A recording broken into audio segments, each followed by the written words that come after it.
సమీకరణలపై దృష్టి పెట్టానని ప్రణీత్ రావు వెల్లడించాడు. వ్యాపారవేత్తలతో పాటు సమాజంలో పేరున్న వారి ఫోన్లను కూడా ట్యాప్ చేశామని తెలిపాడు. ట్యాపింగ్ కు సంబంధించిన మెయిన్ డివైస్ ని పూర్తిగా ధ్వంసం చేశానన్నాడు.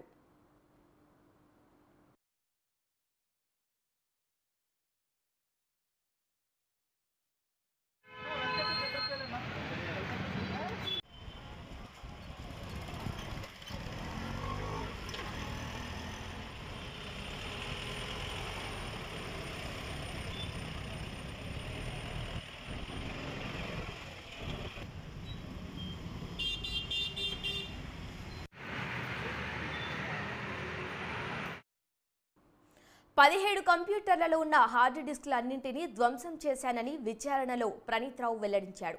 హార్డ్ డిస్క్లను ప్రధాన డివైస్ని కట్టర్తో ముక్కలు ముక్కలుగా కట్ చేశామన్నాడు. ముక్కలుగా చేసిన హార్డ్ డిస్క్ల డివైస్లను మూసీ నదిలో పాడివేశామని తెలిపాడు. 2 లాకర్ రూమ్లలో ఉన్న డాక్యుమెంట్లన్నింటినీ తగలబెట్టామని ప్రణీత్ రావు వెల్లడించాడు. బీఆర్ఎస్ కీలక నేత ఇచ్చిన నెంబర్లను ట్యాప్ చేశానని, ప్రణీత్ ఇచ్చిన సమాచారాన్ని బీఆర్ఎస్ కీలక నేతకు చేరవేశామని భుజంగారావు చెప్పారు. మాజీ టాస్క్ ఫోర్స్ డీసీపీ రాధాకృష్ణరావు ఇచ్చే నెంబర్లను ప్రణీత్ కు ఇచ్చానని తిరుపతన్న వెల్లడించారు. హైదరాబాద్ కు సంబంధించిన సమాచారాన్ని ఎప్పటికప్పుడు డీసీపీ షేర్ చేశాడు. డీసీపీ చెప్పిన నంబర్లతో పాటు కొంతమంది కదలికలను ట్రాక్ చేశామని తిరుపతన్న తెలిపారు.